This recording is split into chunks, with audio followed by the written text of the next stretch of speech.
On n'en dira jamais assez. Le plan expansionniste de Paul Kagame s'installe à l'ouest du Congo-Kinshasa, à travers son voisin, le Congo-Brazzaville.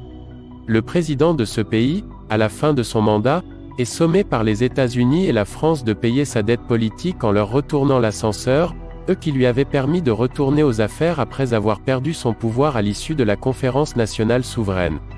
Les accords signés avec le Rwanda permettront au maître à penser de Paul Kagame d'accomplir vite le plan d'amputation de la partie est du pays en fragilisant d'abord le pouvoir de Kinshasa par une guerre possible à partir de sa côte ouest.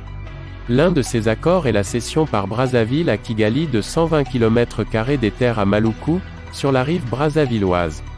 Ces terres sont cédées au fonds souverain rwandais à travers la société Crystal Ventures, fournisseur principal de l'armée patriotique rwandaise, APR, et dont le président rwandais est le véritable responsable. L'autre accord est un accord de coopération militaire. Alors que tout est clair pour le monde entier que le Rwanda qui va recevoir sous la casquette des réfugiés, les combattants afghans ayant servi les USA dans la lutte contre les talibans, et qui ont été déportés en Grande-Bretagne lors de la reprise du pouvoir par les talibans en Afghanistan, il n'y a qu'au Congo de Lumumba que les faits passent comme des faits à ignorer. Soyons vigilants, avant de transformer le Congo central en un deuxième est déstabilisé du Congo démocratique.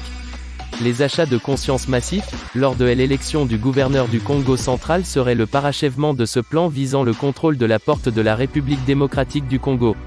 Ce n'est pas le moment de parachuter, par la corruption, des inconnus soutenus par des parrains swahiliphones, proches du Rwanda. Le président Félix Tshisekedi ne doit pas se faire induire en erreur par des conseillers cupides qui ignorent les enjeux sécuritaires et politiques, à la veille de 2023. D'autant plus que les Né-Congo ne méritent pas de voir leur province gérée, par personnes interposées, par des figures dans l'ombre.